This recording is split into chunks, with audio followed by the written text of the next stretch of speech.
आजको केक चाहिँ काठमाडौँ भ्याली पढ्ने स्टुडेन्टको लागि बन्दैछ।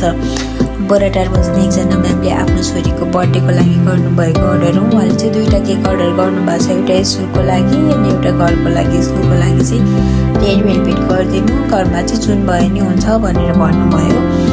डेकोरेसन चाहिँ उहाँले यस्तो उस्तो केही भन्नु भएन। स्कुलको लागि 2.5 पाउन्ड गरिदिनु, घरको लागि 1.5 पाउन्ड गरिदिनु भनेर भन्नुभएको थियो। डेकोरेसन चाहिँ मैले आफ्नो हिसाबले गरेँ। रेड भेलभेटमा चाहिँ व्हाइट रोज फ्लावर बनाउनु चाहिँ मेरो फेभरेट डेकोरेसन हुन्छ।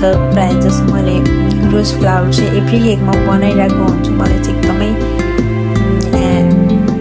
रोज फ्लावर बनाउन चाहिँ एकदमै मन लाग्छ कि जुन केकमा पनि मेरो प्रायः जस्तो डेकोरेसनमा चाहिँ रोज फ्लावर भएको नै हुन्छ।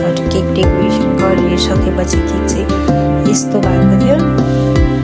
अनि उहाँले चाहिँ केक चाहिँ काठमाडौँ भ्याली स्कुलमा लगेर छोडिदिनु भनेर भन्नुभएको थियो। मैले केक प्याक गरेँ। केक प्याक गरेर काठमाडौँ भ्याली स्कुलको गेटमा लगेर गार्ड दाइलाई दिएँ।